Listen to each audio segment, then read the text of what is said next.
ask the question, "How are you?" in conversation as a way to greet you and engage with you. Answering this question can be tricky, and you may not be sure the best way to respond.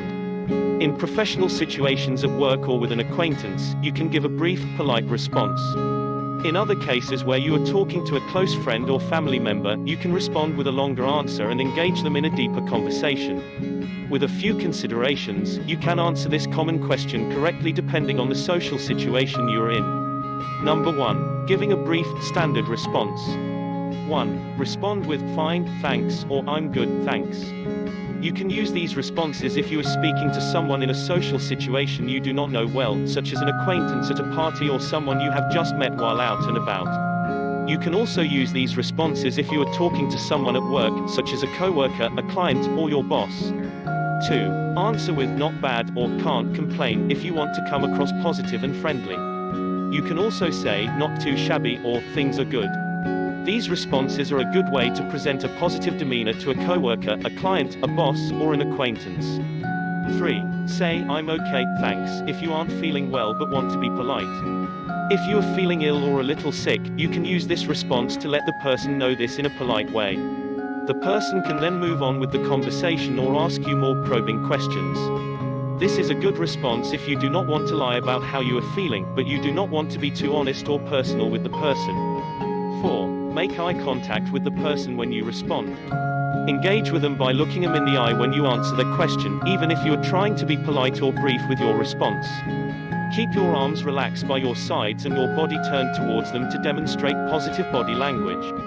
This will make them feel more at ease in the conversation. You can also smile or nod if you want to appear friendly.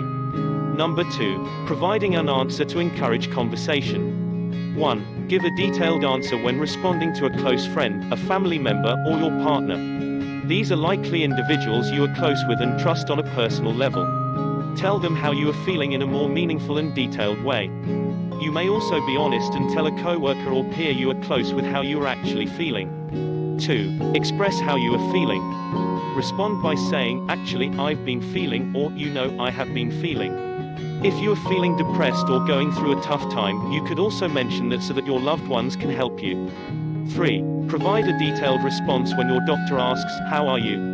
Let them know if you are not feeling well or have a health issue that has been bothering you, as this will allow them to treat you properly.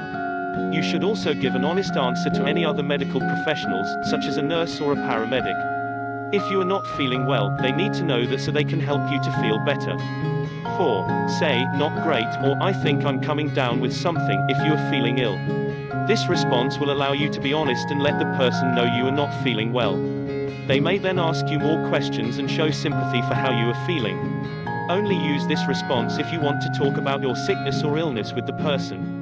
It is usually a prompt for the other person to find out more and try to make you feel better. 5. Wrap up your response with "Thanks for asking."